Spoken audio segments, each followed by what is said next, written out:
जय जिनेंद्र दर्शकों, जैन प्रश्नोत्तरी के 18वें एपिसोड में आपका स्वागत है।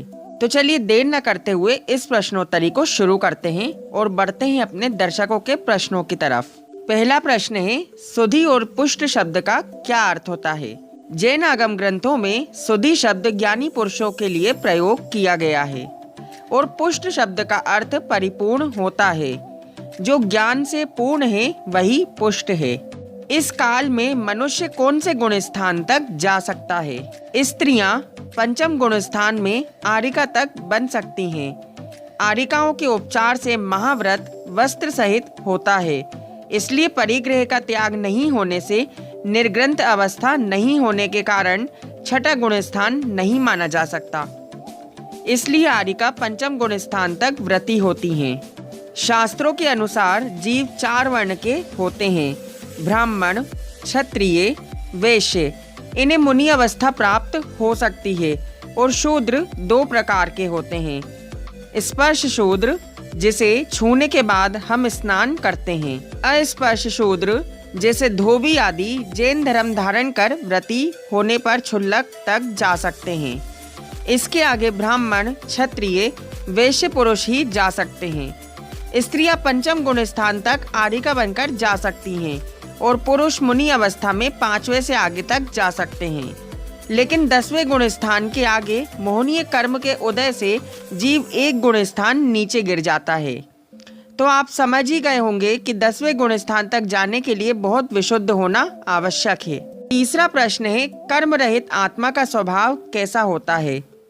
जब जीव सभी कर्मों का नाश कर देता है तब वह सिद्ध दशा को प्राप्त कर लेता है और वे सिद्ध शिला पर पहुंचकर अनंत काल के लिए सुख भोगता है और फिर कभी संसार में जन्म मरण नहीं करता। इसी को जैनागम में परमात्म दशा कहा गया है।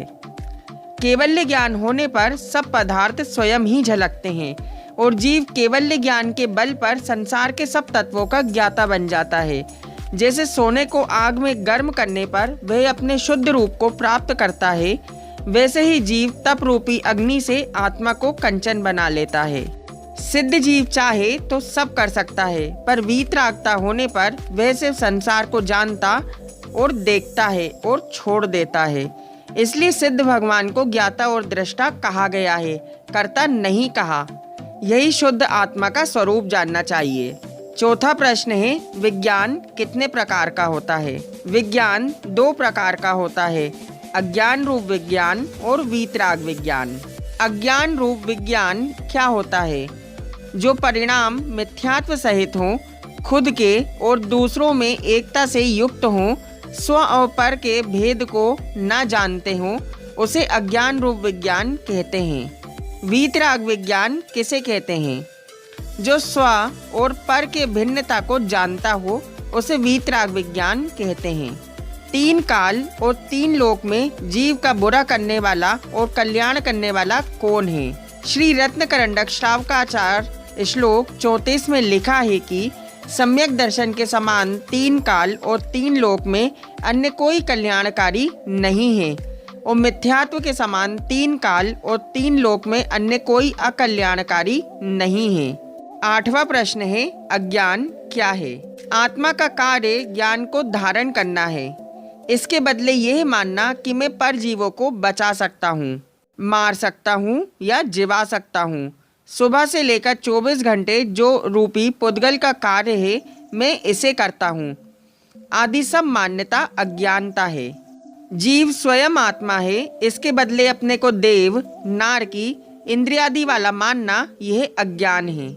ज्ञान से ज्ञान प्रकट होता है, उसके बदले जानने से आता है। यह सब मान्यता अज्ञानता है।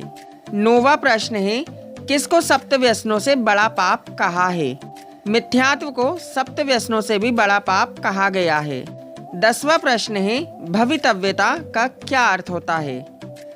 जीव की समर्थ उपादान शक्ति अर्थात ग्रहण करने की शक्ति को भवितव्यता कहते हैं। भवितव्यता का अर्थ होनहार भी होता है।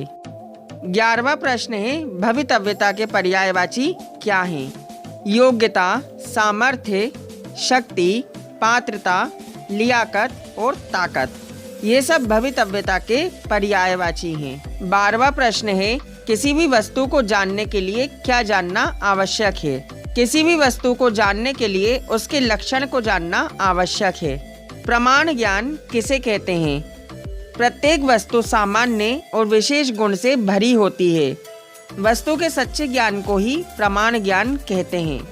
क्या 11 अंग और 9 पूर्व का ज्ञान होने से भी मोक्ष की प्राप्ति होगी? कभी नहीं होगी, क्योंकि श्री कुंद कुंद भगवान ने श्री समय सारजी गाथा 274 में लिखा है कि आत्म अनुभव बिना शास्त्र पढ़ना गुणकारी नहीं है, तथा श्री समय सारजी गाथा 317 में कहा है, जैसे सांप को दूध पिलाने से जहर बढ़ता है, वैसे ही मिथ्या दृष्टि को विशेष ज्ञान की चतुराई बताना निगोद का कारण है। बिना श्रद्धा के मोक्ष और सम्यक ज्ञान होना असंभव है। 15वां प्रश्न है, अज्ञानी को विश्व में कितने द्रव्य दिखते हैं? अज्ञानी को विश्व में एक भी द्रव्य नहीं दिखता, क्योंकि अपना अनुभव हुए बिना एक द्रव्य की भी जानकारी सच्ची नहीं है। यह बात समय सार कलश टीका 1 में तथा समय सार गाथा 201 में कही गई है। 16वां प्रश्न है, अज्ञानी को 7 तत्वों में से कितने तत्वों का ज्ञान है? एक का भी नहीं, क्योंकि अपना अनुभव हुए बिना एक तत्व की भी जानकारी सच्ची नहीं है। भगवान ने द्रव्य का स्वरूप पहले क्यों बताया है? अज्ञानी को अनादि काल से एक एक समय करके मैं अनादि अनंत गुणों का अभेद पिंड द्रव्य हूँ, अर्थात मैं स्वयं ज्ञान का भंडार हूँ, अनंत गुणों का स्वामी हूँ। इसके संबंध में भूल होने के कारण भगवान ने पहले द्रव्य का स्वरूप बताया है। 18वां प्रश्न है, द्रव्य के साथ गुणों का कैसा संबंध है? नित्य तादात्म्य सिद्ध संबंध है, अर्थात कभी भी 3 काल और 3 लोक में अलग ना होने वाला संबंध है। बिना गुण के द्रव्य नहीं हो सकता। संख्या की अपेक्षा सबसे ज्यादा कौन द्रव्य है? पुद्गल द्रव्य है, क्योंकि पुद्गल परमाणु द्रव्यों की संख्या सबसे बड़ी है और अनंत जीव राशि से अनंत गुणी अधिक है। 20वां प्रश्न है, क्षेत्र की अपेक्षा सबसे अधिक कौन सा द्रव्य है? क्षेत्र की अपेक्षा से तीनों काल के समयों की संख्या से अनंत गुणी संख्या आकाश द्रव्य के प्रदेशों की है, इसलिए क्षेत्र की अपेक्षा से आकाश द्रव्य सबसे बड़ा है। काल की अपेक्षा संख्या ज्यादा किसकी है? काल अपेक्षा से प्रत्येक द्रव्य के स्वकाल रूप अनादि अनंत पर्याय पुद्गल द्रव्य की संख्या से अनंत गुणी हैं। वे पर्याय काल अपेक्षा से अनंत हैं। भूतकाल के अनंत समयों की अपेक्षा भविष्य काल के समयों की संख्या अनंत गुणी अधिक है।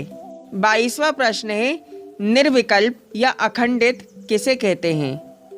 जिसके द्रव्य से, क्षेत्र से, काल से और भाव से किसी प्रकार का कोई भी खंडन ना हो सके, उसे ही निर्विकल्प या अखंडित कहते हैं।